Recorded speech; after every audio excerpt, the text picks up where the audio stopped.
প্রিয় ভিউয়ার্স, এখন আমি আপনাদের পড়ে শোনাবো আমার পছন্দের একটি কবিতা। কবিতার নাম সোনার তরী।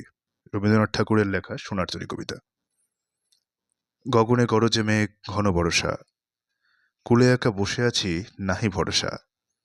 রাশি রাশি ভরা ভরা ধান কাটা হলো সারা, ভরা নদী খরধারা খর পরশা।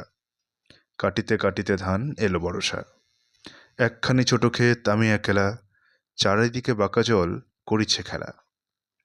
পরপারে দেখি আঁকা তরু ছায়া মসিমাখা, গ্রামখানি মেঘে ঢাকা প্রভাত বেলা। এপারেতে ছোট ক্ষেত আমি একলা, গান গেয়ে তরিবে কে আসে পরে, দেখে যেন মনে হয় চিনি উহারে। ভরা পালে চলে যায় কোনো দিকে নাহি যায়, ঢেউগুলো নিরুপায়ে ভাঙে দুই ধারে, দেখে যেন মনে হয় চিনি উহারে। ওগো তুমি কোথা যাও কোন বিদেশে, বারেক ফেরাও তরি কুলেতে এসে।